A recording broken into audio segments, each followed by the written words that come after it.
Now, if you observe carefully in the mid-trade quantizer, one of the output levels is 0 volt. So 0 is a valid output level.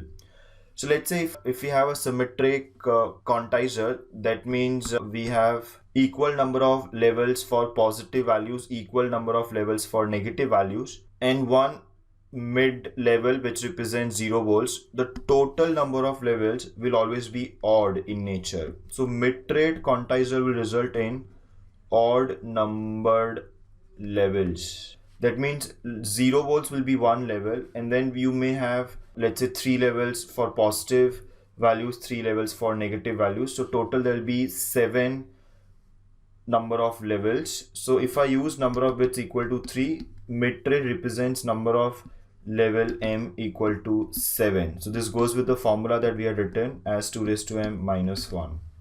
Let us now look at the second type of uniform quantizer, which is called mid-rise quantizer. As you can see, there is no 0 volts level in this case. Any signal which falls between these two values, that means 0 to some positive value, will be assigned first fixed level. Between the next 2 points, that means the next input level, will be assigned the second positive fixed output level, and so on. On the negative side, any signal which is between 0 and some negative value will be assigned the negative fixed level. For the next input level, this we will be assigning the second negative level, and so on. So you can see the signal is differentiated right from the midpoint of 0. All the levels are for either positive values of the input signal or for negative values of the input signal.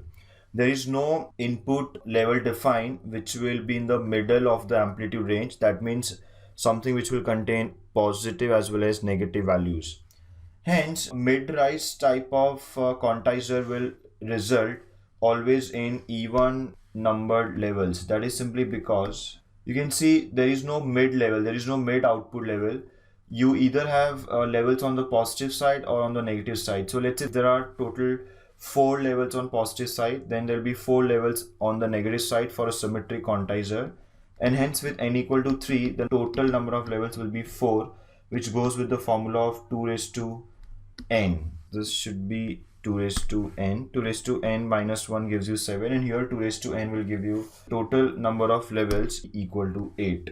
So these are the two types of uniform quantizers. They are called mid-trade and mid-rise. As per the number of levels that you want in the quantizer, you can implement mid-trade and mid-rise quantizers. Now let us go through the second type of quantizer, which is called non-uniform quantizer. To discuss the non-uniform quantizer, let us take once again a simple example which explains why we need a non-uniform quantizer. Whenever signal is changing by very small values, we need to assign more number of levels in such a region, and this is possible only if the step size of each level is very small. On the other hand, when the signal is changing with large values, in that case we can assign lesser number of levels, and that is possible if we have larger step size for each and every level in that particular region. Now let us see how is it achieved. Please remember, the aim is to assign levels with smaller step size for signal which is changing with small amplitudes, and levels with larger step size for the part of the signal which is changing with greater amplitude. Now you can implement non-uniform quantizer directly, or what we can do is we can implement non-uniform quantizer with the help of uniform quantizer only. Now let us see how is that done.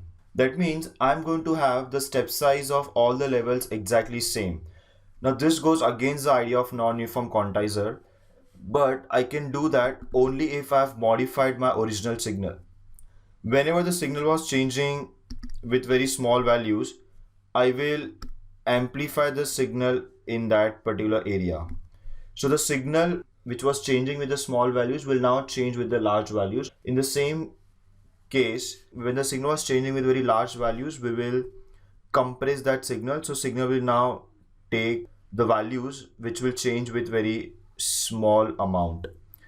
Now you can see there is no need to assign levels with smaller step size because we have expanded the slowly changing signal, and hence I can have the levels of equal step size, not just in this region, also in the region where signal was changing by large values. Now it is not changing by large values because we have compressed the signal. So once again I can have levels of equal step size. So once we have modified the signal such that by expanding the small amplitude values and by compressing the large amplitude values, we can now pass the signal through uniform quantizer. The output of uniform quantizer will be the effect of non-uniform quantization. So I repeat, we can implement non-uniform quantizer using an uniform quantizer and a circuitry which will expand and compress, expand small amplitude changes and compress large amplitude changes. Such type of circuit is called compounder.